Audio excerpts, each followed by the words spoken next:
President Obama, not yet halfway through his first term, has been lucky enough as a president to have two opportunities already to nominate new justices to the Supreme Court.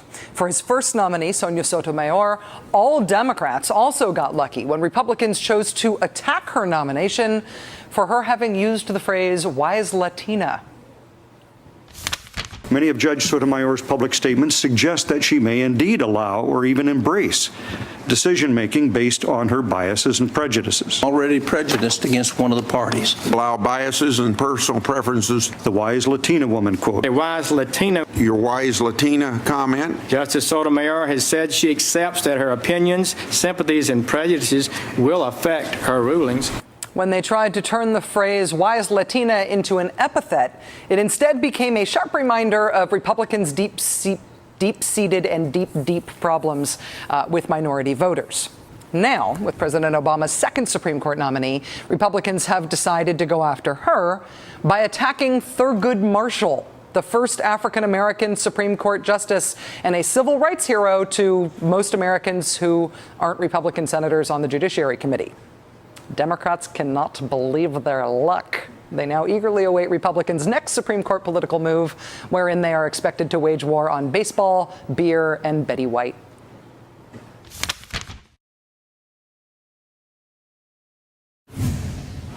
A vapid and hollow charade.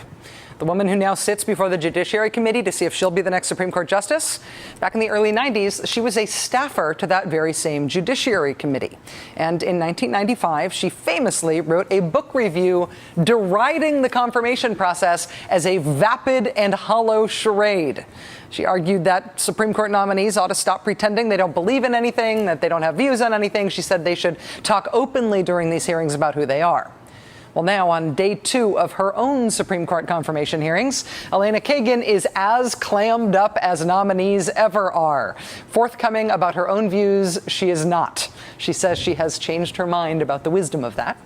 But until today, the question remained unanswered. 15 years later, 15 years after she wrote the vapid and hollow charade thing, does she still think that confirmation hearings for the nation's highest court are vapid and hollow? Does she still think the confirmation process, the one she's going through right now, is a dumb process? Watch this. So far, has the hearings been what you thought they would be? More.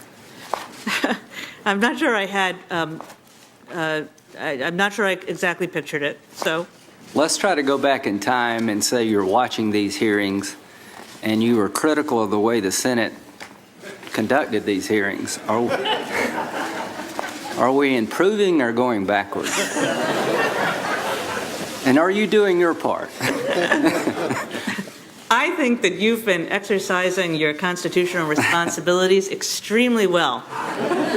So it's all those other guys that suck, not us, right? He said suck. For the simple reason that Senator Graham of South Carolina said the word suck during an official Senate proceeding. That was perhaps the most exciting moment from day 2 of the Elena Kagan Supreme Court confirmation hearings today. But whether or not the Kagan hearings are vapid or hollow, and whether or not they, to quote the senator, suck, both sides continue to use these hearings, not so much as a referendum on Elena Kagan, because everybody pretty much assumes she's going to get confirmed, but rather as a teachable moment, a chance to make a broader case to the country about the courts. As we talked about on the show yesterday, Democrats are really desperately trying to make these hearings a showcase for how radically conservative the current Roberts Court is.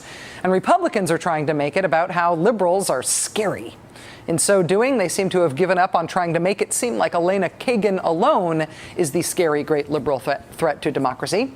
Instead, they have decided to attack a judge she used to clerk for. You might have heard of him. Throughout her career, Ms. Kagan has associated herself with well-known activist judges. She clerked for Judge Mikva and Justice Marshall, each well-known activist. Justice Marshall's judicial philosophy, however, is not what I would consider to be mainstream. Thurgood Marshall was, of course, a famous lawyer for, among other things, having won the landmark civil rights case, Brown versus Board of Education.